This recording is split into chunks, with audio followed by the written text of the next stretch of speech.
الله أكبر.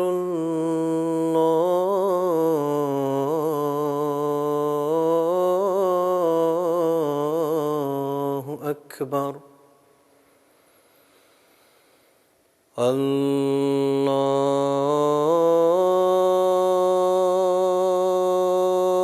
الله أكبر.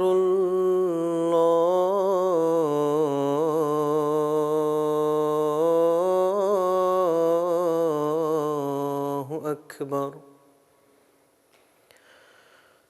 أشهد أن لا إله إلا الله.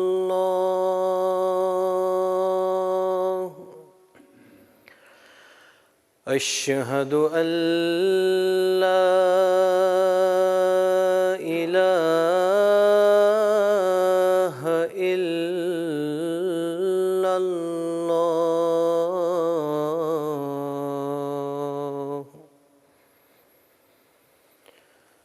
أشهد أن محمدًا رسول الله.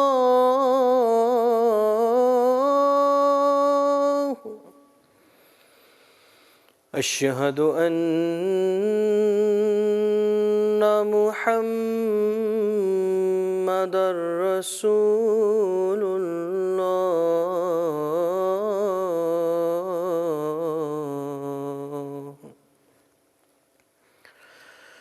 حي على الصلاة.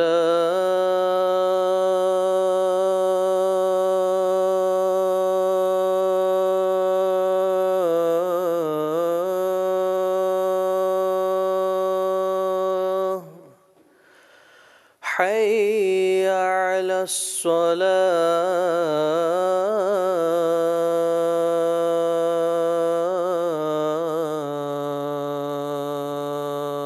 الصلاة. حي على الفلاح.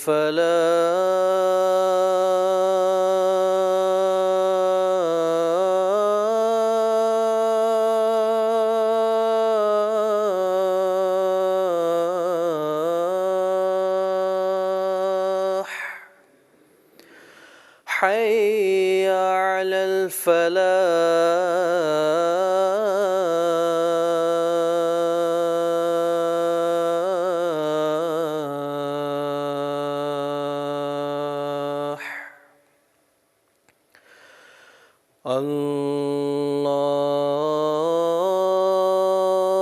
الله أكبر.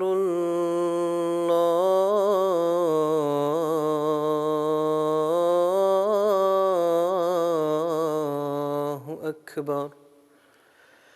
لا إله إلا الله.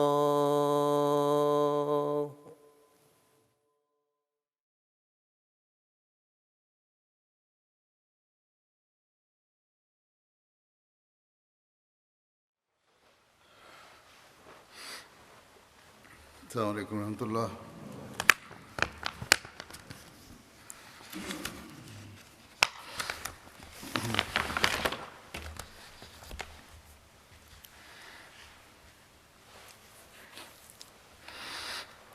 أشهد أن لا إله إلا الله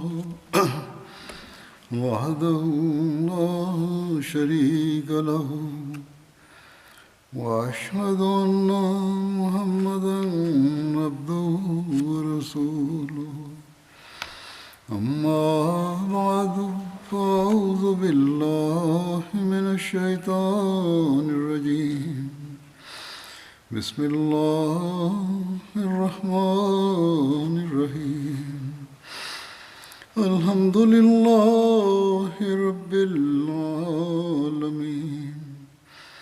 الرحمن الرحيم مالك يوم الدين إياك نعبد وإياك نستعين اهدنا الصراط المستقيم صراط الذين أنعمت عليهم غير المغضوب عليهم ولا الضالين.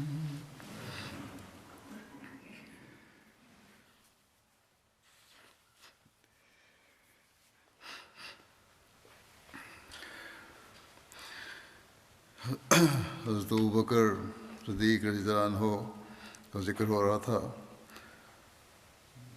گزشتہ سے پہلے خطبے میں.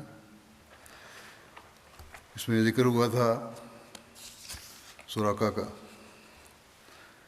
کہ وہ بھی انعام کے لالچ میں حضرت صلی اللہ علیہ وسلم کو پکڑنے کی نیت سے نکلا تھا، لیکن جب اللہ تعالیٰ کی تقدیر نے اس کے آگے روکیں کھڑی کر دیں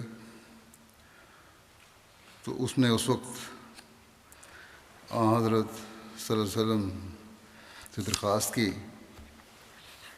کہ جب آپ کی حکومت ہو تو مجھے مان دیجیے،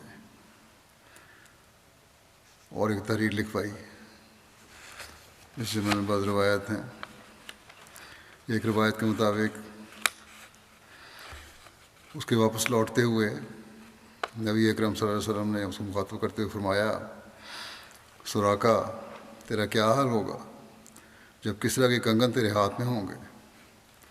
سراقہ حیرت زدہ ہو کر پلٹا اور کہا کہ کسریٰ بن ہرمز؟ آپ نے فرمایا ہاں وہی کسریٰ بن ہرمز. چنانچہ جب حضرت عمر رضی اللہ عنہ کے زمانہ خلافت میں کسریٰ کے کنگن اور اس کا تاج اور اس کا کمر بند لایا گیا تو حضرت عمر رضی اللہ عنہ نے سراقہ کو بلایا اور فرمایا اپنے ہاتھ بلند کرو، اور انہیں کنگن پہنائے اور فرمایا کہ کہو تمام تعریفیں اللہ تعالیٰ کے لیے ہیں جس نے کسریٰ بن ہرمز سے یہ دونوں چھین کر عطا کی.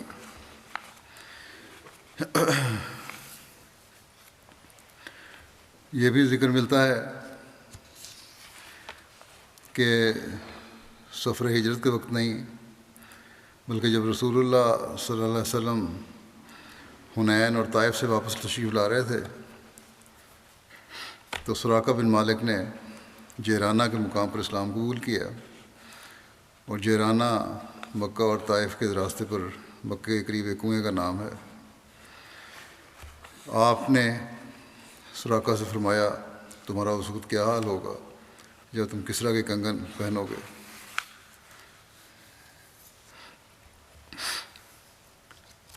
اس بارے میں سیرت خاتم النبیین میں حضرت مرزا بشیر احمد صاحب نے اس طرح لکھا ہے کہ ابھی آپ تھوڑی دور ہی گئے تھے کہ حضرت ابوبکر نے دیکھا کہ ایک شخص گھوڑا دوڑائے ان کے پیچھے آ رہا ہے. اس پر حضرت ابوبکر نے گھبرا کر کہا یا رسول اللہ کوئی شخص ہمارے تعاقب میں آ رہا ہے. آپ نے فرمایا کوئی فکر نہ کرو، اللہ ہمارے ساتھ ہے. یہ تعاقب کرنے والا سراقہ بن مالک تھا جو اپنے تعاقب کا قصہ خود اپنے الفاظ میں یوں بیان کرتا ہے کہ جب حضرت صلی اللہ علیہ وسلم مکے سے نکل گئے تو کفار قریش نے یہ اعلان کیا کہ جو کوئی بھی محمد صلی اللہ علیہ وسلم یا ابوبکر کو زندہ یا مردہ پکڑ کر لائے گا اسے اس قدر انعام دیا جائے گا.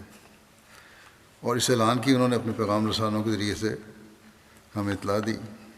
اس سراقہ کہتا ہے اس کے بعد ایک دن میں اپنی قوم بنو مدلج کے ایک مجلس میں بیٹھا ہوا تھا کہ قریش کے ان آدمیوں میں سے ایک شخص ہمارے پاس آیا اور مجھے مخاطب کر کے کہنے لگا کہ میں نے ابھی ساحل سمندر کی سمت میں دور سے کچھ شکلیں دیکھی ہیں. میں سمجھتا ہوں کہ شاید وہ محمد صلی اللہ علیہ وسلم اور اس کے ساتھی ہوں گے.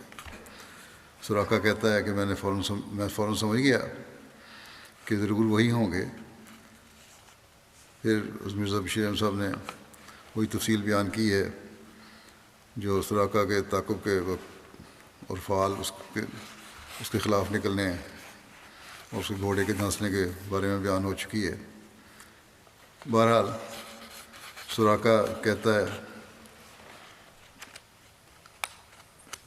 اس سرگزشت کی وجہ سے جو میرے ساتھ گزری تھی، میں نے یہ سمجھا کہ اس شخص کا ستارہ اقبال پر ہے، اور یہ بالآخر حضرت صلی اللہ علیہ وسلم اور بالآخر یہ کہ بالآخر حضرت صلی اللہ علیہ وسلم غالب رہیں گے۔ چنانچہ میں نے صلح کے رنگ میں ان سے کہا کہ آپ کی قوم نے آپ کو قتل کرنے یا پکڑ لانے کے لیے اس قدر انعام مقرر کر رکھا ہے، اور لوگ آپ کے متعلق یہی ارادہ رکھتے ہیں، اور میں بھی اسی ارادے سے آیا تھا، مگر اب میں واپس جاتا ہوں۔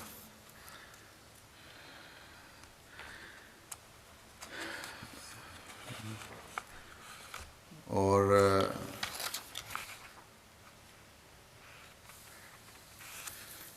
پھر سراقہ کی جو باقی تفصیل پر بیان ہوئی ہے، اس کے بعد سراقہ کنگن پہننے کی پیشگوئی کا ذکر کرتے ہوئے مرزا بشیر احمد صاحب اس طرح لکھتے ہیں کہ جب سراقہ واپس لوٹنے لگا تو آپ نے اسے فرمایا، سراقہ اس وقت تیرا کیا حال ہوگا جب تیرے ہاتھ میں کسریٰ کے کنگن ہوں گے؟ سراقہ نے حیران ہو کر پوچھا، کسریٰ بن ہرمز شہنشاہ ایران؟ آپ نے فرمایا ہاں۔ سراقہ کی آنکھیں کھلی کی کھلی رہ گئیں۔ کہاں عرب کے صحرا کا ایک بدوی اور کہاں کسریٰ شہنشاہ ایران کے کنگن؟ مگر قدرت حق کا تماشا دیکھو کہ جب حضرت عمر کے زمانے میں ایران فتح ہوا اور کسریٰ کا خزانہ غنیمت میں مسلمانوں کے ہاتھ آیا تو کسریٰ کے کنگن بھی غنیمت کے مال کے ساتھ مدینہ میں آئے۔ حضرت عمر نے سراقہ کو بلایا جو فتح مکہ کے بعد مسلمان ہو چکا تھا، اور اپنے سامنے اس کے ہاتھوں میں کسریٰ کے کنگن جو بیش قیمت جواہرات سے لدے ہوئے تھے پہنائے۔ حضرت مسلم موعود رضی اللہ عنہ اس واقعے کا ذکر کرتے ہوئے فرماتے ہیں کہ انہوں نے یعنی مکے والوں نے اعلان کر دیا کہ جو کوئی محمد رسول اللہ صلی اللہ علیہ وسلم یا ابو بکر کو زندہ یا مردہ واپس لے آئے گا اس کو 100 اونٹنی انعام دی جائے گی۔ اور اس اعلان کی خبر مکے کے ارد گرد کے قبائل کو بھجوا دی گئی۔ چنانچہ سراقہ بن مالک ایک بدوی رئیس اس انعام کے لالچ میں آپ کے پیچھے روانہ ہوا۔ تلاش کرتے کرتے اس نے مدینے کی سڑک پر آپ کو جا لیا۔ جب اس نے 2 اونٹنیوں اور ان کے سواروں کو دیکھا اور سمجھ لیا کہ محمد رسول اللہ صلی اللہ علیہ وسلم اور ان کے ساتھی ہیں تو اس نے اپنا گھوڑا ان کے پیچھے دوڑا دیا۔ پھر آپ نے واقعہ سارا بیان کیا جو سراقہ کے گھوڑے کا ٹھوکر کھا کے گرنے کا تھا اور فال نکالنے کا۔ پھر آپ کہتے ہیں سراقہ کہتا ہے کہ رسول کریم صلی اللہ علیہ وسلم وقار کے ساتھ اپنی اونٹنی پر چلے جا رہے تھے۔ انہوں نے مڑ کر مجھے نہیں دیکھا، لیکن ابو بکر اس ڈر سے کہ رسول کریم صلی اللہ علیہ وسلم کو کوئی گزر نہ پہنچے بار بار منہ پھیر کر مجھے دیکھتے تھے۔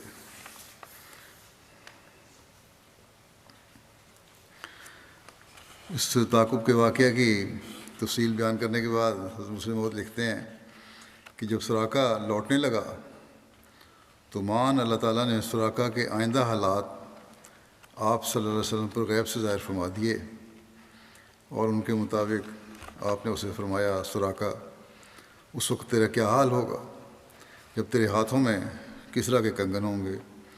سراقہ نے حیران ہو کر پوچھا، کسریٰ بن ہرمز شہنشاہ ایران کے کنگن؟ آپ نے فرمایا ہاں۔ آپ کی پیشگوئی 16-17 سال کے بعد جا کر لفظ بلفظ پوری ہوئی۔ سراقہ مسلمان ہو کر مدینہ آ گیا۔ رسول کریم صلی اللہ علیہ وسلم کی وفات کے جو بعد پہلے حضرت ابوبکر پھر حضرت عمر خلیفہ ہوئے۔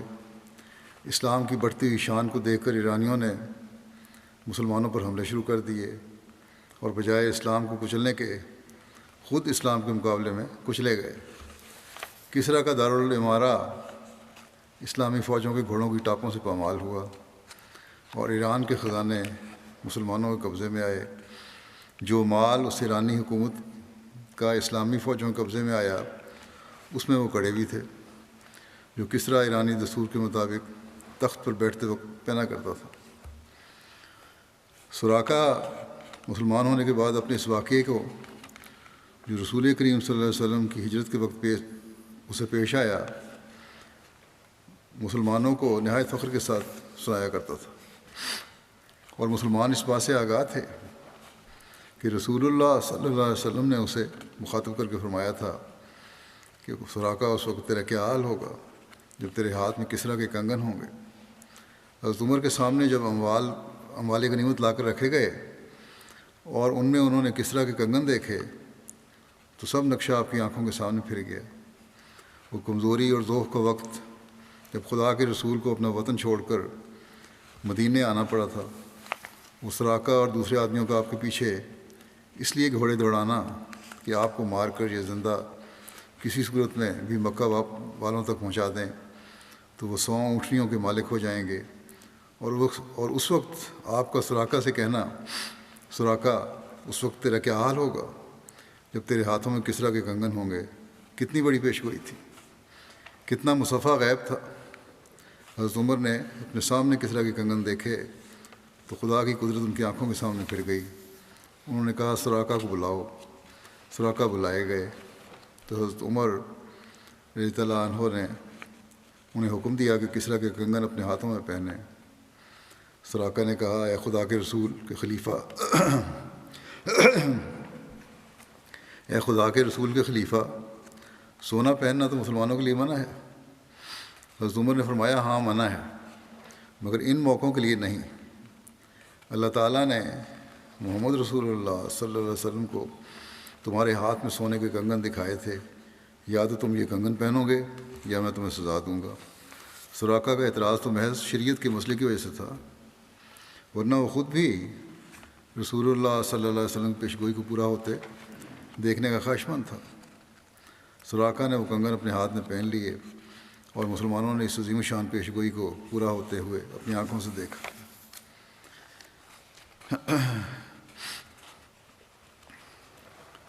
پھر ذکر آتا ہے کہ واپسی پر ایک قافلے نے، جو قریش نے ہی آپ کی تلاش میں بھیجا تھا، سراقہ سے آپ کے متعلق قافلے والوں نے پوچھا، لیکن سراقہ نے نہ صرف یہ کہ قافلے کے بارے میں کچھ، آپ صلی اللہ علیہ وسلم کے بارے میں کچھ نہیں بتایا، بلکہ اس طرح کی گفتگو کی کہ تعاقب کرنے والے واپس لوٹ گئے۔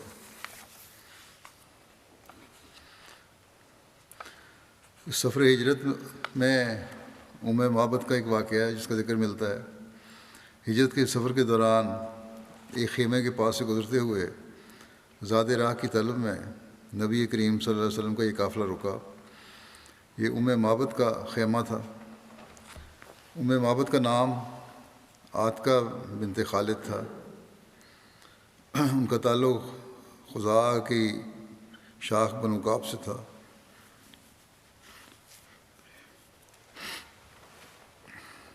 یہ حضرت حبیش بن خالد کی ہمشیرہ تھیں، جنہیں صحابی ہونے اور روایت کرنے کا شرف حاصل ہوا۔ معبد کے خاوند کا نام ابو معبد تھا۔ کہا جاتا ہے کہ انہوں نے بھی رسول اللہ صلی اللہ علیہ وسلم سے روایت کی ہے۔ انہوں نے رسول اللہ صلی اللہ علیہ وسلم کی زندگی میں وفات پائی۔ ابو معبد کا نام معلوم نہیں۔ معبد کا خیمہ قدید مقام پر تھا۔ قدید مکے کے قریب ایک قصبہ کا نام ہے جو رابغ سے چند میل کے فاصلے پر جنوب میں واقع تھا۔ یہیں پر مشہور بت منات کا نسل تھا۔ اہل مدینہ اس کی پرستش کیا کرتے تھے۔ معبد ایک بہادر اور مضبوط خاتون تھیں۔ وہ اپنے خیمے کے صحن میں بیٹھی رہتی اور وہاں سے گزرنے والوں کو کھلاتی پلاتی۔ آپ اور آپ کے ساتھیوں نے اس سے گوشت اور کھجوروں کے متعلق پوچھا تاکہ اس سے خرید سکیں، لیکن اس کے پاس ان میں سے کوئی چیز نہ تھی۔ اس وقت معبد کی قوم محتاج اور قحط زدہ تھی۔ معبد نے کہا اگر ہمارے پاس کچھ ہوتا تو ہم تم لوگوں سے اسے دور نہ رکھتے۔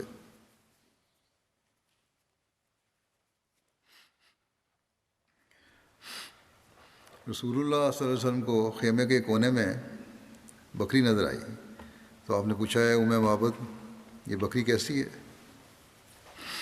اس نے عرض کیا کہ یہ ایک ایسی بکری ہے جسے کمزوری نے ریوڑ سے پیچھے رکھا ہوا ہے، یعنی اس میں اتنی طاقت بھی نہیں ہے کہ ریوڑ کے ساتھ باہر چلنے جا سکے۔ آپ صلی اللہ علیہ وسلم نے فرمایا کیا اس میں دودھ ہے؟ اس نے کہا یہ اس سے کہیں زیادہ کمزور ہے، تو ممکن ہی نہیں کہ اس میں دودھ ہو۔ آپ صلی اللہ علیہ وسلم نے پوچھا کیا تم مجھے اجازت دیتی ہو کہ میں اس کا دودھ دو لوں؟ اس نے کہا کہ اگر آپ کو اس میں دودھ دکھائی دے رہا ہے تو ضرور دو لیں، میری کوئی اعتراض نہیں۔ اس پر رسول اللہ صلی اللہ علیہ وسلم نے وہ بکری منگوائی اور اس کے تھن پر ہاتھ پھیرا اور اللہ عز و جل کا نام لیا اور ام معبد کے لیے اس کی بکری میں برکت کی دعا کی۔ بکری آپ کے سامنے آرام سے کھڑی ہو گئی اور اس نے خوب دودھ اتارا اور جگالی شروع کر دی۔ پھر آپ نے ان سے ایک برتن منگوایا جو ایک جماعت کو سیر کر سکتا تھا۔ اس میں اتنا دودھ دوہا کہ جھاگ اس کے اوپر تک آ گئی۔ پھر ام معبد کو پلایا یہاں تک کہ وہ سیر ہو گئی۔ پھر آپ نے اپنے ساتھیوں کو پلایا یہاں تک کہ وہ بھی سیر ہو گئے۔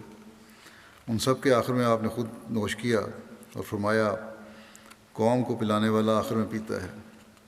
پھر کچھ وقت کے بعد آپ نے اس برتن میں دوبارہ دودھ دوہا یہاں تک کہ وہ بھر گیا اور اسے ام معبد کے پاس چھوڑ دیا۔ پھر آپ نے وہ بکری خریدی اور سفر کے لیے نکل پڑے۔ لکھا ہے کہ ایک طرف نبی اکرم صلی اللہ علیہ وسلم اور آپ کے جانصار رفیق سفر حضرت ابوبکر خدائی تائید و نصرت کے ساتھ گویا محافظ فرشتوں کے جلاؤ میں عازم سفر تھے، اور دوسری طرف اہل مکہ نے گویا ابھی تک ہار نہیں مانی تھی، وہ بھی مسلسل آپ کے تعاقب میں تھے۔ چنانچہ قریش کی طرف سے تعاقب کرنے والی ایک پارٹی آپ صلی اللہ علیہ وسلم کو تلاش کرتے کرتے ام معبد کے خیمے تک بھی آن پہنچے، اور یہ لوگ اپنی سواریوں سے اترتے ہی رسول اللہ صلی اللہ علیہ وسلم کے بارے میں پوچھنے لگے۔ ام معبد جو تھیں وہ کچھ بھانپ گئیں اور کہنے لگی کہ تم ایسی بات پوچھ رہے ہو کہ میں نے تو کبھی نہیں سنی، اور نہ ہی مجھے سمجھ آ رہی ہے کہ تم لوگ کیا چاہتے ہو۔ اور جب ان لوگوں نے اپنے سوال میں کچھ سختی کرنا چاہی تو اس جہاں دیدہ بہادر خاتون نے کہا کہ دیکھو کہ اگر تم ابھی مجھ سے دور نہ ہوئے تو میں اپنے قبیلے والوں کو آواز دے کر بلا لوں گی۔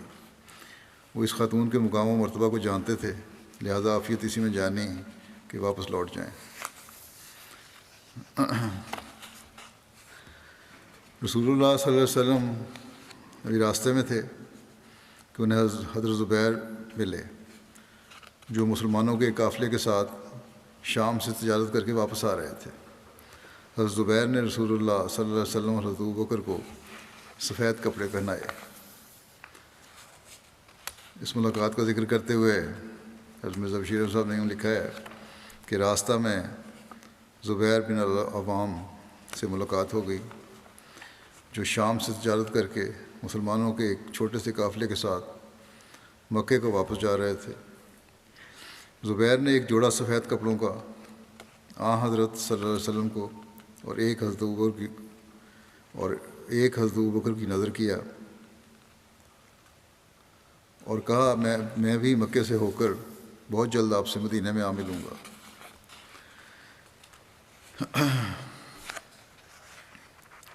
پھر بخاری کی ایک روایت ہے، کبھی ایسا بھی ہوتا کہ راہ گزرتے ہوئے کئی دوسرے قافلے والے جو کہ حضرت ابوبکر کو ان کے اکثر تجارتی سفروں کی وجہ سے انہی جگہوں پر دیکھ چکے تھے، پوچھتے کہ آپ کے ساتھ یہ کون ہے؟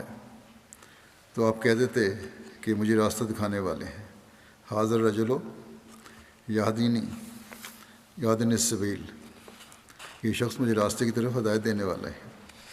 لوگ سمجھتے کہ گائیڈ ہیں اور حضرت ابوبکر کی مراد راہ ہدایت سے ہوتی۔ اس بارے میں حضرت مرزا بشیر احمد صاحب نے اس طرح لکھا ہے کہ چونکہ حضرت ابوبکر بوجہ تجارت پیشہ ہونے کے اس راستے سے بارہا آتے جاتے رہتے تھے، اس لیے اکثر لوگ ان کو پہچانتے تھے، مگر حضرت صلی اللہ علیہ وسلم کو نہیں پہچانتے تھے، لہذا وہ ابوبکر سے پوچھتے تھے کہ یہ تمہارے آگے آگے کون ہے؟ حضرت ابوبکر فرماتے ھذا یہدینی السبیل، یہ میرا ہادی ہے۔ وہ سمجھتے تھے کہ شاید یہ کوئی دلیل یعنی گائیڈ ہے جو راستہ دکھانے کے لیے حضرت ابوبکر نے ساتھ لے لیا ہے، مگر حضرت ابوبکر کا مطلب کچھ اور ہوتا تھا۔ منزل مقصود تک پہنچنے کے بارے میں لکھا ہے کہ 8 دن سفر کرتے ہوئے خدائی نصرتوں کے ساتھ آخرکار پیر کے دن آپ مدینہ کے راستے قباء پہنچ گئے۔ حدیث میں ہے کہ پیر کے دن آپ پیدا ہوئے، پیر کے دن مکے سے نکلے اور پیر کے دن مدینہ پہنچے اور پیر کے دن آپ کی وفات ہوئی۔ قباء ایک کنویں کا نام تھا جس کی نسبت سے بستی کا نام بھی قباء مشہور ہو گیا، جہاں انصار کے قبیلہ بنو عمرو بن عوف کے لوگ آباد تھے۔ یہ بستی مدینہ سے 2 میل کے فاصلے پر تھی۔ بعض کے نزدیک قباء کا فاصلہ مدینہ سے 3 میل تھا، اس کو عالیہ بھی کہتے ہیں۔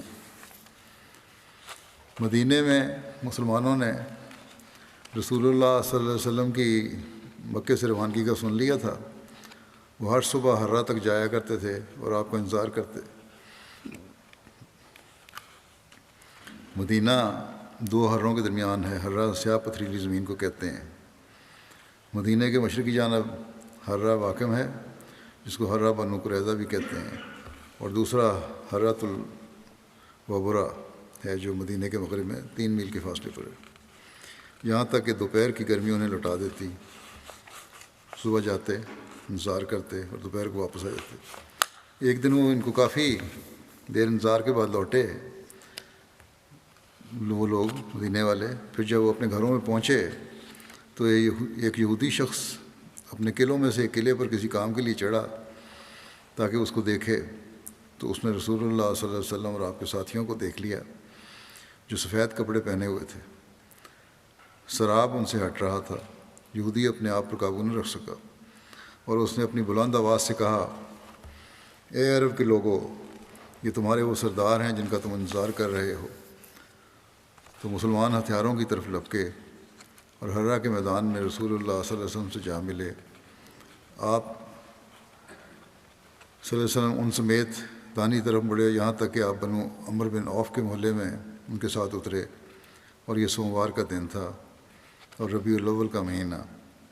حضرت ابوبکر لوگوں کے لیے کھڑے ہوئے اور رسول اللہ صلی اللہ علیہ وسلم خاموش تشریف فرما تھے، اور انصار میں سے وہ لوگ جنہوں نے رسول اللہ صلی اللہ علیہ وسلم کو نہیں دیکھا تھا آئے اور حضرت ابوبکر کو سلام کرنے لگے، یہاں تک کہ دھوپ رسول اللہ صلی اللہ علیہ وسلم پر پڑنے لگی۔ حضرت ابوبکر آگے بڑھے اور انہوں نے آپ صلی اللہ علیہ وسلم پر اپنی چادر سے سایہ کیا۔ اس وقت لوگوں نے رسول اللہ صلی اللہ علیہ وسلم کو پہچان لیا، اور رسول اللہ صلی اللہ علیہ وسلم بنو عمرو بن عوف کے محلے میں 10 سے زائد راتیں، یا بخاری کی ایک روایت کے مطابق 14 راتیں ٹھہرے، اور اس مسجد کی بنیاد رکھی جس کی بنیاد تقویٰ پر رکھی گئی، اور اس میں رسول اللہ صلی اللہ علیہ وسلم نے نماز پڑھی۔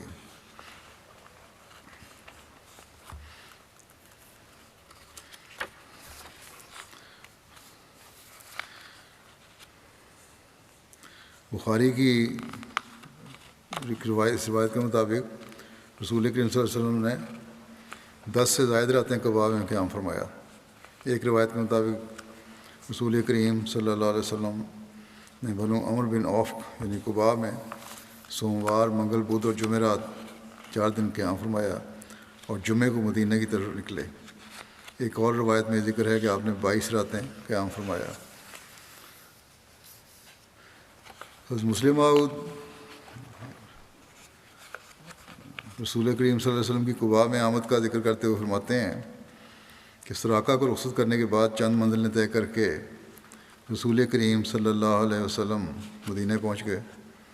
مدینہ کے لوگ بے صبری سے آپ کا انتظار کر رہے تھے، اور اس سے زیادہ ان کی خوش قسمتی اور کیا ہو سکتی تھی کہ وہ سورج جو مکے کے لیے نکلا تھا مدینہ کے لوگوں پر جا طلوع ہوا۔ جب انہیں یہ خبر پہنچی کہ رسول کریم صلی اللہ علیہ وسلم مکے سے غائب ہیں،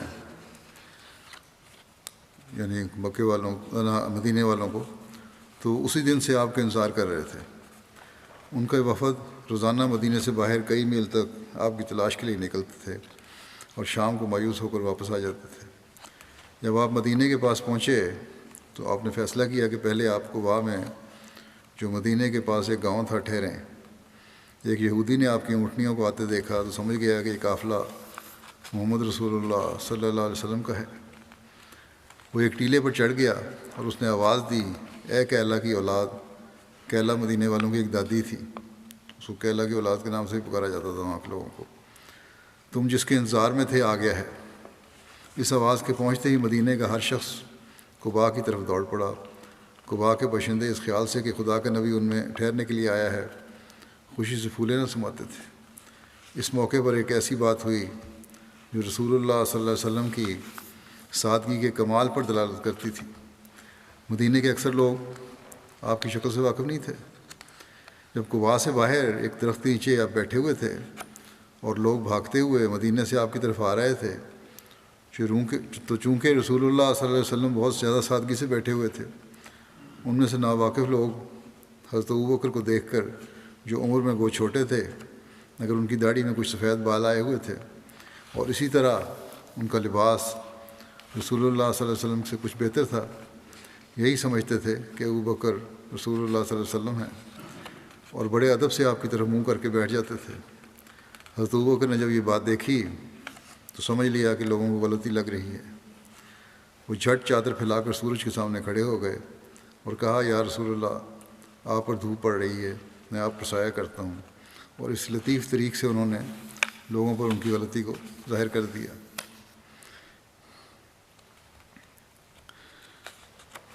اس واقعے کی تفصیل بیان کرتے ہوئے مرزا بشیر صاحب نے بخاری کا ایک حوالہ درج فرمایا ہے۔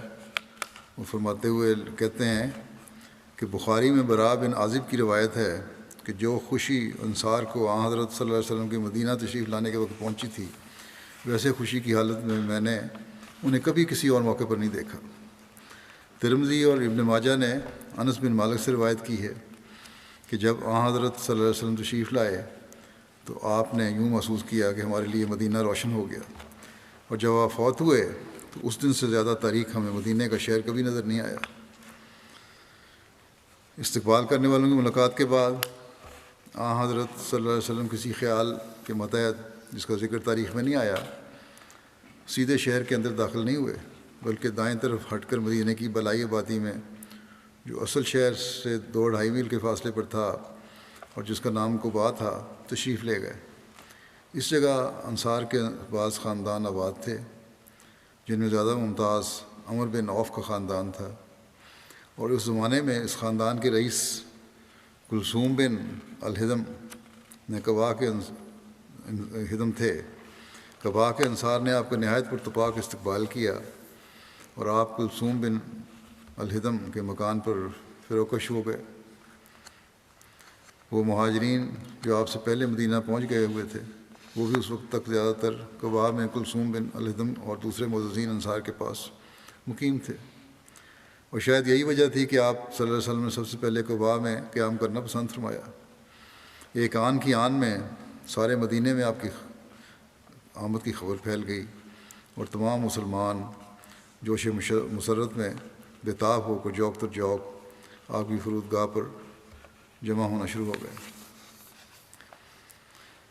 مسجد قباء کی تعمیر کے بارے میں آتا ہے کہ رسول کریم صلی اللہ علیہ وسلم نے قباء میں قیام کے دوران ایک مسجد کی بنیاد بھی رکھی جسے مسجد قباء کہا جاتا ہے۔ صحیح بخاری میں ہے کہ رسول اللہ صلی اللہ علیہ وسلم بنو عمر بن عوف کے محلے میں 10 سے زائد راتیں ٹھہرے اور اس مسجد کی بنیاد رکھی جس کی بنیاد تقویٰ پر رکھی گئی، اور اس میں رسول اللہ صلی اللہ علیہ وسلم نے نماز پڑھی۔ روایت میں ذکر ہے کہ رسول اللہ صلی اللہ علیہ وسلم نے بنو عمر بن عوف کے لیے مسجد کی بنیاد رکھی۔ جب آپ صلی اللہ علیہ وسلم نے اس کی بنیاد رکھی تو سب سے پہلے آپ نے قبلے کی سمت ایک پتھر رکھا، پھر حضرت ابوبکر نے ایک پتھر لا کر رکھا، پھر حضرت عمر ایک پتھر لے کر آئے اور حضرت ابوبکر کے پتھر کے ساتھ رکھ دیا، پھر تمام لوگ تعمیر میں مصروف ہو گئے۔ جب مسجد قباء کی تعمیر ہو رہی تھی تو نبی کریم صلی اللہ علیہ وسلم کے پتھر لاتے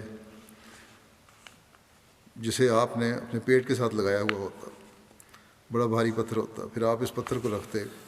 کوئی شخص آتا اور چاہتا کہ اس پتھر کو اٹھائے مگر وہ اٹھا نہ سکتا، اس پر آپ اسے حکم دیتے کہ اسے چھوڑ دو اور کوئی اور پتھر لے آؤ۔ مسجد قباء کے متعلق آتا ہے کہ یہی وہ مسجد ہے جس کی بنیاد تقویٰ پر رکھی گئی تھی، مگر بعض روایات میں مسجد نبوی کو وہ مسجد قرار دیا گیا ہے جس کی بنیاد تقویٰ پر رکھی گئی تھی۔ سیرت حلبیہ میں ذکر ہے کہ ان دونوں اقوال میں کوئی اختلاف نہیں، کیونکہ ان دونوں مساجد میں سے ہر ایک کی بنیاد تقویٰ پر ہی رکھی گئی۔ اس بات کی تائید حضرت ابن عباس رضی اللہ عنہما سے منقول ہے۔ اس روایت سے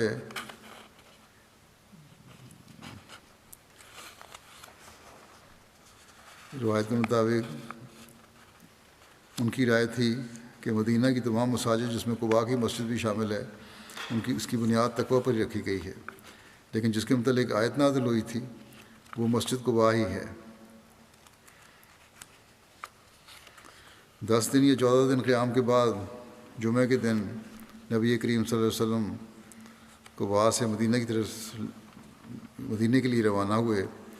راستے میں جب بنو سالم بن عوف کی آبادی میں پہنچے تو جمعے کا وقت ہو گیا۔ آپ صلی اللہ علیہ وسلم نے مسلمانوں کے ہمراہ وادی رانونا کی مسجد میں نماز جمعہ ادا کی اور ان کی تعداد 100 تھی۔ وادی رانونا مدینہ کے جنوب میں واقع ہے۔ جب آپ نے اس مسجد میں جمعہ کی نماز ادا کی تو اس وقت سے اس مسجد کو مسجد الجمعہ کہا جانے لگا۔ یہ پہلا جمعہ تھا جو آپ نے مدینہ میں نماز جمعہ کی ادائیگی کے بعد رسول اللہ صلی اللہ علیہ وسلم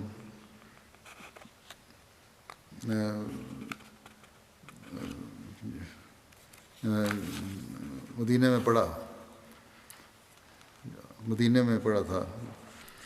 ہو سکتا ہے یہ مسجد بعد میں وہاں بنائی گئی ہو، اس جگہ جمعہ پڑھنے کی وجہ سے اس لیے نام رکھا گیا ہو۔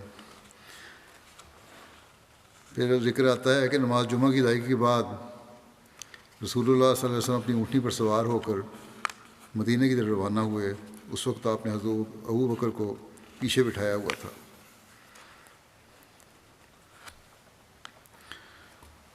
انعام کے لالچ میں بہت سے لوگوں نے آپ کو پیچھے کرنے کی کوشش کی۔ ایک واقعہ کتب تاریخ میں یوں بیان ہوا ہے، بریدہ بن حصیب بیان کرتے ہیں کہ جب قریش نے 100 اونٹوں کا انعام مقرر کیا، اس کے لیے جو نبی کریم صلی اللہ علیہ وسلم کا ارادہ کرے یعنی آگ کو پکڑ کے لائے یا زندہ یا مردہ، تو مجھے بھی لالچ نے آمادہ کیا۔ تو میں بنو سہم کے 70 لوگوں کے ساتھ سوار ہو کر نکلا اور آپ کو ملا۔ آپ نے پوچھا کہ تم کون ہو؟ میں نے کہا بریدہ۔ اس پر آپ صلی اللہ علیہ وسلم حضرت ابو بکر کی طرف متوجہ ہوئے اور فرمایا، اے ابو بکر، ہمارا معاملہ ٹھنڈا اور درست ہو گیا۔ پھر آپ نے پوچھا تم کس قبیلے سے ہو؟ میں نے کہا قبیلہ اسلم سے۔ آپ نے فرمایا سلامتی میں رہے۔ پھر پوچھا کس کی اولاد سے؟ میں نے کہا بنو سہم کی۔ آپ نے فرمایا اے ابو بکر، تمہارا سہم یعنی تمہارا نصیبہ نکل آیا۔ پھر بریدہ نے نبی کریم صلی اللہ علیہ وسلم سے پوچھا کہ آپ کون ہیں؟ آپ صلی اللہ علیہ وسلم نے فرمایا میں محمد بن عبداللہ اللہ کا رسول ہوں۔ اس پر بریدہ نے کہا کہ میں گواہی دیتا ہوں کہ اللہ کے سوا کوئی معبود نہیں اور محمد اس کے بندے اور رسول ہیں۔ پھر بریدہ نے اسلام قبول کر لیا اور سب لوگوں نے بھی جو اس کے ساتھ تھے۔ بریدہ نے کہا تمام تعریفیں اللہ تعالیٰ کے لیے ہیں۔ بنو سہم نے دلی خوشی سے بغیر کسی جبر کے اسلام قبول کیا۔ جب صبح ہوئی تو بریدہ نے کہا یا رسول اللہ، مدینہ میں آپ کا داخلہ ایک جھنڈے کے ساتھ ہونا چاہیے۔ پھر اس نے اپنا عمامہ سر سے اتارا اور اسے اپنے نیزے پر باندھ لیا اور آپ کے آگے آگے چلنے لگا جہاں تک کہ مسلمان مدینہ میں داخل ہو گئے۔ صحیح بخاری میں رسول کریم صلی اللہ علیہ وسلم کی مدینہ آمد کے متعلق حضرت انس بن مالک کی روایت اس طرح ہے کہ نبی کریم صلی اللہ علیہ وسلم مدینہ آئے اور مدینہ کے اوپر کے حصے میں ایک قبیلے میں جہاں بنو عمر بن عوف کہا جاتا جنہیں بنو عمر بن عوف کہا جاتا تھا اترے۔ نبی صلی اللہ علیہ وسلم ان میں 14 راتیں ٹھہرے، پھر بنو نجار کو بلا بھیجا، وہ تلواریں پہنے ہوئے آئے، اور یہ واقعہ مجھے ایسا یاد ہے گویا میں نبی صلی اللہ علیہ وسلم کو اب بھی اپنی سواری پر سوار دیکھ رہا ہوں، اور حضرت ابوبکر آپ کے پیچھے سوار تھے، اور بنو نجار کا جتھا آپ کے گرد گرد تھا۔ آخر آپ نے حضرت ایوب کے صحن میں ڈیرا ڈالا۔ اس کا احوال بیان کرتے ہوئے حضرت بشیر احمد صاحب لکھتے ہیں کہ قباء میں زائد از 10 دن قیام کے بعد جمعے کے روز حضرت صلی اللہ علیہ وسلم مدینے کے اندرونی حصے کی طرف روانہ ہوئے۔ انصار و مہاجرین کی ایک بڑی جماعت آپ کے ساتھ تھی، آپ ایک اونٹنی پر سوار تھے اور حضرت ابوبکر آپ کے پیچھے تھے۔ یہ قافلہ آہستہ آہستہ شہر کی طرف بڑھنا شروع ہوا۔ راستے میں ہی نماز جمعہ کا وقت آ گیا، اور حضرت صلی اللہ علیہ وسلم نے بنو سالم بن عوف کے محلے میں ٹھہر کر صحابہ کے ساتھ خطبہ دیا اور جمعہ کی نماز ادا کی۔ مورخین لکھتے ہیں کہ گو اس سے پہلے جمعہ کا آغاز ہو چکا تھا، مگر یہ پہلا جمعہ تھا جو آپ نے خود ادا کیا، اور اس کے بعد سے جمعہ کی نماز کا طریق باقاعدہ جاری ہو گیا۔ تو یہاں سے بھی یہی ظاہر ہوتا ہے کہ وہ مسجد جو تھی وہ بعد میں بنائی گئی۔ جمعہ سے فارغ ہو کر آپ کا قافلہ پھر آہستہ آہستہ آگے روانہ ہوا۔ راستے میں آپ مسلمانوں کے گھروں کے پاس سے گزرتے تھے تو وہ جوش محبت میں بڑھ بڑھ کر عرض کرتے تھے، یا رسول اللہ، یہ ہمارا گھر، یہ ہمارا مال اور جان حاضر ہے، اور ہمارے پاس حفاظت کا سامان بھی ہے، آپ ہمارے پاس تشریف فرماؤ۔ آپ ان کے لیے دعائے خیر فرماتے اور آہستہ آہستہ شہر کی طرف بڑھتے جاتے تھے۔ مسلمان عورتوں اور لڑکیوں نے خوشی کے جوش میں اپنے گھروں کی چھتوں پر چڑھ چڑھ کر گانا شروع کیا، طلع البدر علینا من ثنیات الوداع وجب الشکر علینا ما دعا للہ داع، یعنی آج ہم پر کوہ وداع کی گھاٹیوں سے 14ویں کے چاند نے طلوع کیا ہے، اس لیے اب ہم پر ہمیشہ کے لیے خدا کا شکر واجب ہو گیا ہے۔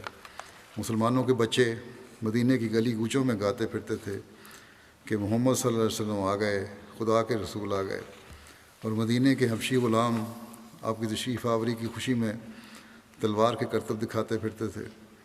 جب آپ شہر کے اندر داخل ہوئے تو ہر شخص کی یہ خواہش تھی کہ آپ اس کے پاس قیام فرمائیں، اور ہر شخص بڑھ بڑھ کر اپنی خدمت پیش کرتا تھا۔ آپ سب کے ساتھ محبت کا کلام فرماتے اور آگے بڑھتے جاتے، حتیٰ کہ آپ کی ناکہ بنو نجار کے محلے میں پہنچی۔ اس جگہ بنو نجار کے لوگ ہتھیاروں سے سجے ہوئے صف بند ہو کر آپ کے استقبال کے لیے کھڑے تھے، اور قبیلے کی لڑکیاں دفیں بجا بجا کر یہ شعر گا رہی تھیں، نحن جوان من بنی نجار یا حبذا محمد من جار، یعنی ہم قبیلے بنو نجار کی لڑکیاں ہیں، اور ہم کیا ہی خوش قسمت ہیں کہ محمد رسول اللہ صلی اللہ علیہ وسلم ہمارے محلے میں ٹھہرنے کے لیے تشریف لائے ہیں۔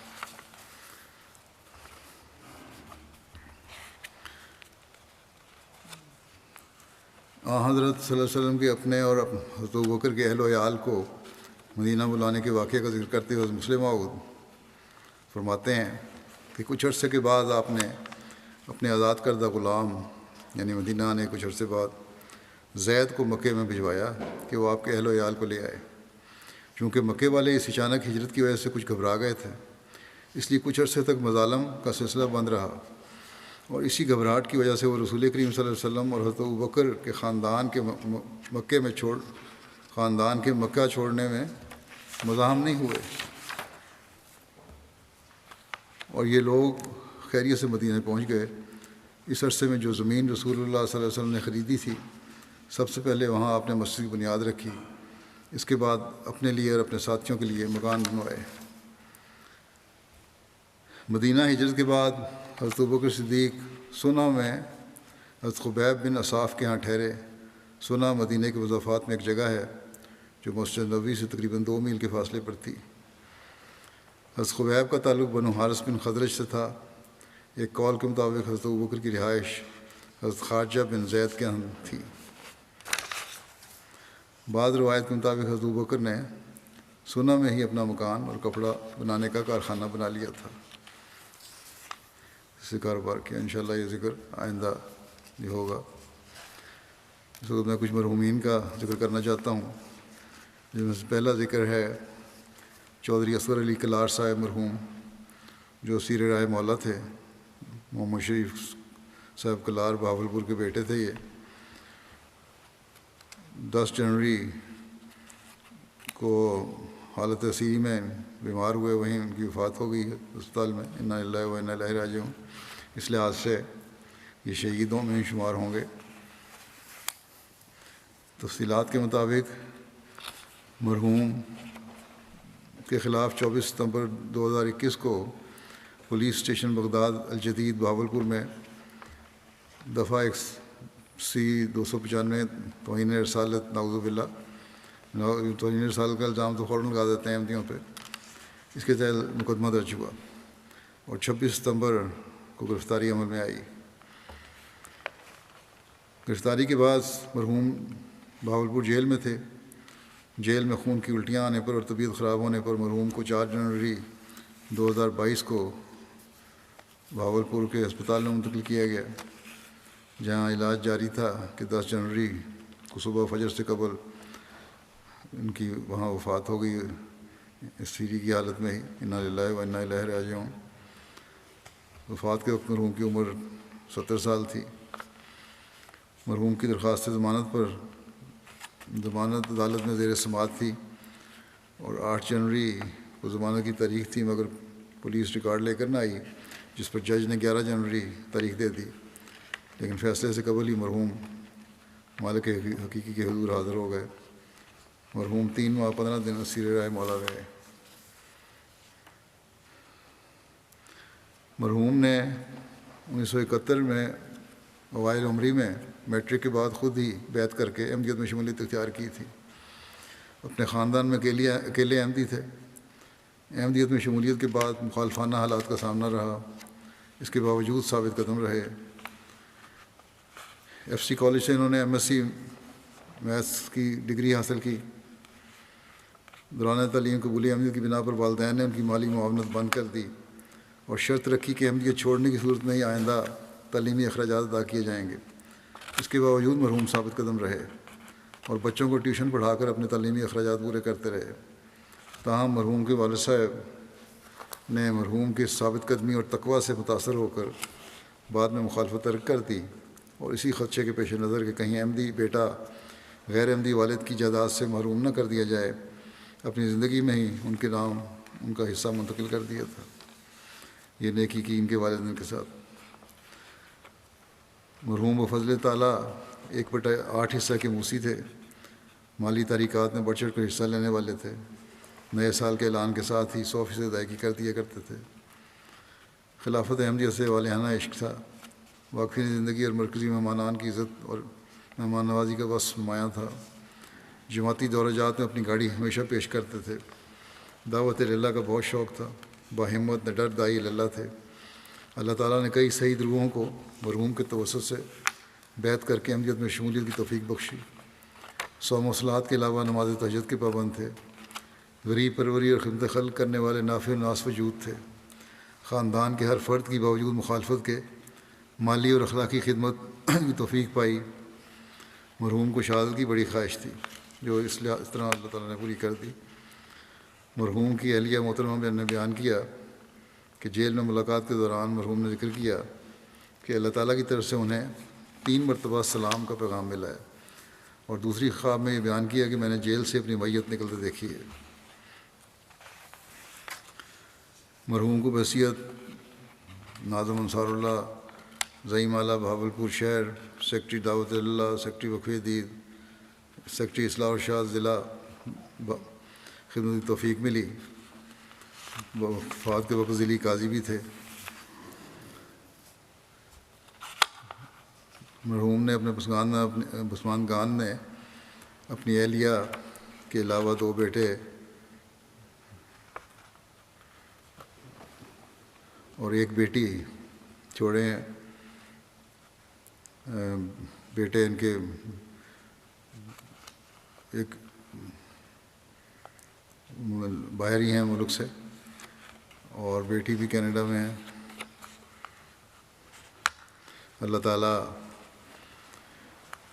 اصغر علی کلاڑ صاحب سے مغفرت و رحم کو سلوک فرمائے، درجات بلند فرمائے، ان کے پسماندگان کو صبر جمیل عطا فرمائے، اور ان کے نقش قدم چلنے کی توفیق عطا فرمائے۔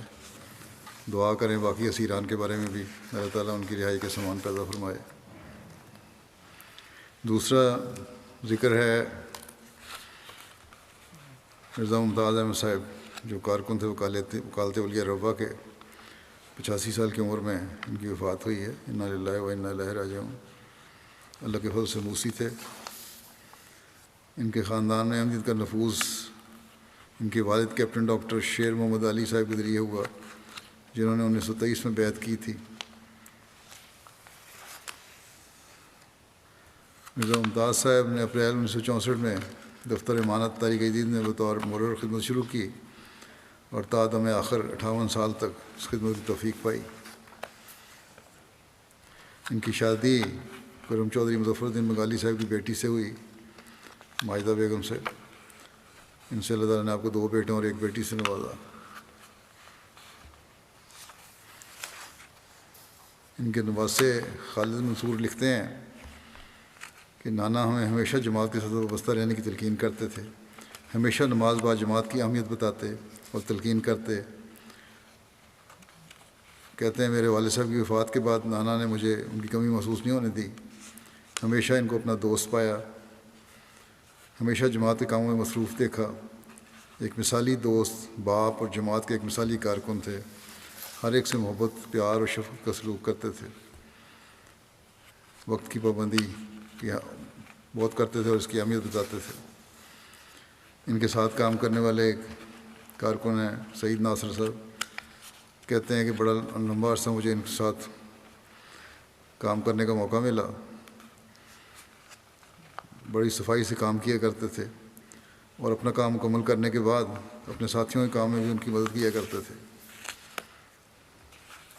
پھر ایک مربی ہیں لقمان ثاقب صاحب، وہ کہتے ہیں کہ میں نے دیکھا ہے کہ طبیعت کے ذوف کے باوجود اپنے مفوضہ امور مستعدی سے بخوبی سر انجام دیتے تھے، آخری وقت تک حافظہ کمال کا تھا، سالوں پہلے کے کسی معاملے کے بارے میں فوراً بتا دیتے کہ یہ معاملہ فلاں فائل میں فلاں جگہ پڑا ہوا ہے۔ شستہ مذاق کو پسند کرتے اور لطف اندوز بھی ہوتے تھے، لیکن بلا وجہ فضول باتیں کرنے، گپیں مارنے اگانے کی طبیعت نہیں تھی۔ جو کچھ وقت اپنا کام مکمل کرنے والے بچتا، کرسی پر بیٹھ کے ہی دفتر میں کوئی پرانی فائل لے کے اس کو پڑھنا شروع کر دیتے۔ ڈاکٹر سلطان بشیر نے بھی ان کے بارے میں لکھا ہے، بڑی عاجزی تھی، ایک سینئر کارکن ہونے کے باوجود اپنی باری کا انتظار کرتے اور کبھی جلد بازی کا مظاہرہ نہ کرتے اسپتال جب آتے تھے۔ شکر گزاری اور احسان مندی کا بڑا وصف تھا ان میں، صبر کا مادہ بھی انہیں بہت زیادہ تھا۔ بڑی لمبی بیماری نے تکلیف کی زیادتی کے باوجود بھی انہوں نے صبری کا مظاہرہ نہیں کیا، اور زیادہ ہلکا احباب بھی نہیں تھا سوائے چاند ایک دفتر کے دوستوں کے۔ ہمیشہ میں نے بھی دیکھا ہے ان کو بڑا خاموش طبع اور اپنے چند دوستوں کے ساتھ ہی، اور یہی دفتر سے گھر اور گھر سے دفتر یہی معمول ہوتا تھا۔ لیکن بڑی محنت سے کام کرنے، بڑے محنت، اخلاص اور وفا کے ساتھ انہوں نے عمر گزاری ہے۔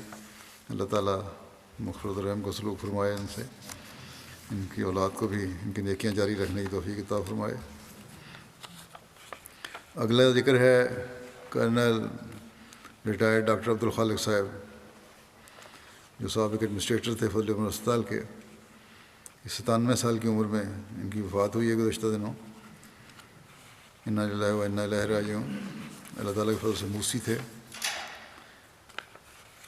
ان کے خاندان میں احمدیت ان کے والد میاں محمد عالم صاحب کے ذریعے آئی، جنہوں نے 1919 میں بیعت کی تھی، اور اس وقت ان کے بچوں، جبکہ ڈاکٹر عبدالخالق نے 1938 میں بیعت کی تھی۔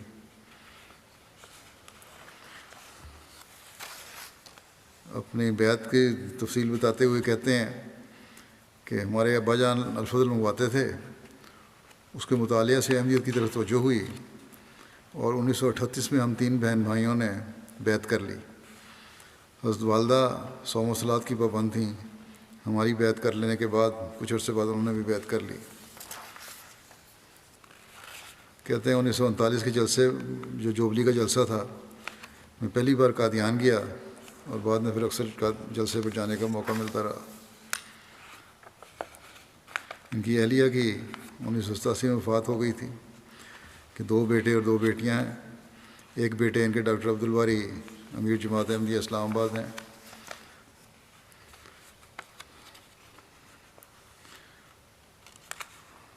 1974 میں جب بھٹو حکومت نے احمدیوں کو غیر مسلم قرار دینے کا ظالمانہ قانون منظور کیا تو ڈاکٹر صاحب نے سرکاری ملازمت سے استعفیٰ دے دیا اور نصرت جہاں اسکیم کے تحت اپنی خدمات پیش کیں۔ مرکز کی طرف سے آپ کو 1977 میں سیرا لیون بھجوایا گیا، جہاں آپ کو 3 سال انسانیت کی خدمت کرنے کی توفیق ملی۔ پھر 1992 میں PIA نے تاشکند کے لیے پروازیں شروع کیں، تو ڈاکٹر صاحب نے اس موقع کو مناسب سمجھتے ہوئے تاشکند اور ازبکستان میں وقفہ عارضی گزارنے کی درخواست دی۔ مرکز نے منظور کر لی درخواست۔ اپنی چھوٹی بہن کے ساتھ سمرقند اور بخارا میں وقفہ عارضی کے ایام گزارے انہوں نے، اور اس دوران میں انسانیت کی بے لوث خدمت بھی کی، احمدیت کا پیغام پہنچانے کی بھی ان کو سعادت ملی۔ 1994 میں حضرت خلیفۃ مسیح رابع نے ان کو فضل احمد اسپتال میں روا کا ایڈمنسٹریٹر مقرر کیا، جہاں آپ نے جون 2005 تک تقریباً 10 سال سے زائد خدمت کی توفیق پائی۔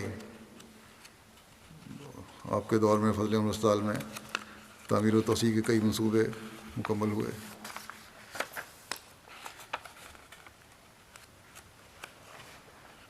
پھر ان کے بارے میں لکھا ہے، کسی بچے نے یہ ذکر کیا ہے کہ 80-81 سال کی عمر کو پہنچنے کے باوجود آپ کا خدمت کا جذبہ تو جوان تھا، لیکن احساس ہو رہا تھا کہ بڑھاپا آ رہا ہے مجھے، اس لیے انہوں نے درخواست کی 2005 میں، تو مجھے انہوں نے کہا، پھر ان کی ریٹائرمنٹ ہو گئی، وہاں سے فراغت ہو گئی، اور پھر انہوں نے اسلام آباد میں مستقل رہائش اختیار کر لی۔ وہاں اسلام آباد میں بھی مقامی قاضی کی حیثیت سے خدمات انجام دیتے رہے۔ ان کے بڑے بیٹے ڈاکٹر عبدالباری کہتے ہیں کہ اولاد کی دینی اور اخلاقی تربیت کا آپ کو ہر وقت فکر رہتا تھا۔ قرآن کریم کی صبح شام اور ہر وقت تلاوت میں آپ محب رہتے تھے، مشغول رہتے تھے، بہت محبوب مشغلہ تھا۔ اہم معاملات میں تمام تر فیصلہ جات آپ قرآن کریم کی روشنی میں کرتے تھے۔ ان کے داماد ڈاکٹر مظفر علی ناصر، جو یہ بھی نائب امیر ہیں ضلع واہ کینٹ کے، یہ کہتے ہیں کہ آج تک دن بھر کسی کو اس قدر تلاوت قرآن کریم کرتے نہیں دیکھا۔ ان کو قرآن سے عشق تھا۔ ایک مرتبہ اسپتال سے ڈسچارج ہوئے تو اسٹاف اداس ہو گیا کہ ہمیں قرآن کو کون سنائے گا۔ تہجد میں آپ کی باقاعدگی سردی اور گرمی میں ہمارے لیے ایک نمونہ تھی۔ خلافت اور جماعت کے ساتھ گہری محبت تھی، بہت سادہ زندگی تھی اور کبھی کوئی شکایت نہیں کی۔ ان کے نواسے عبدالصمد رضوی لکھتے ہیں، ان کے بھائی کے نواسے، کہ اپنے اللہ تعالیٰ کی خوشنودی کی خاطر ہر تکلیف کو برداشت کیا، اپنی خوشیوں سے دستبرداری اختیار کی۔ کہتے ہیں ان کے گھر مجھے ربا میں کئی دفعہ قیام کا موقع ملا، میرے لیے ان کا وجود زندہ خدا کو پہچاننے کا باعث ہوا۔ ان کی نماز تہجد بے مثل ہوا کرتی تھی۔ خلافت کی عزت اور محبت آپ میں راسخ تھی، جو ہماری بہترین تربیت کا باعث ہوئی۔ ڈاکٹر عبدالخالق کہتے ہیں فضل احمد اسپتال کے، کہ ڈاکٹر صاحب ہسپتال کے نوجوان ڈاکٹروں سے بہت محبت اور شفقت کا سلوک کرتے تھے، اور سینئر ڈاکٹرز کو توجہ دلاتے کہ جونیئر ڈاکٹرز کی ٹریننگ پر خصوصی توجہ دیا کریں۔ ہسپتال کے اموال کی دیانتداری سے نگرانی اور حفاظت کیا کرتے تھے۔ غریب اور مستحق افراد کی ذاتی جیب سے مدد کیا کرتے تھے۔ ڈاکٹر اشرف محمد اشرف کہتے ہیں کہ بہت متحمل مزاج تھے، نرم دلی، بردباری بہت زیادہ تھی، بہت شفیق وجود تھے، اور وہ زیادہ گفتگو کے عادی نہیں تھے، لیکن انسانی لحاظ سے چھوٹی چھوٹی باتوں پر بہت گہری نظر رکھتے تھے اور اصولوں کی پابندی کروایا کرتے تھے۔ پھر وقفہ عارضی کے لیے دوسرے ڈاکٹروں کو تحریک بھی کیا کرتے تھے کہ فضل اسپتال میں آئیں، اور اپنے داماد کو بھی، بیٹوں کو بھی کہتے تھے۔ اللہ تعالیٰ مرحوم سے مغفرت و رحم کا سلوک فرمائے، ان کی نیکیاں ان کی اولادوں میں بھی جاری رکھے۔ نمازوں کے بعد ان کی نماز جنازہ ادا کروں گا۔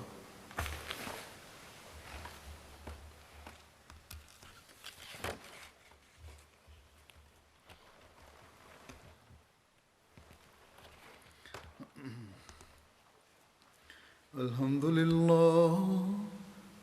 لله نحمده ونستعينه ونستغفره ونؤمن به ونتوكل عليه ونعوذ بالله من شرور أنفسنا ومن سيئات أعمالنا من يهده الله فلا مضل له ومن يضلل فلا هادي له ونشهد أن لا إله إلا الله ونشهد أن محمدا عبده ورسوله عباد الله رحمكم الله إن الله يأمر بالعدل والإحسان وإيتاء ذي القربى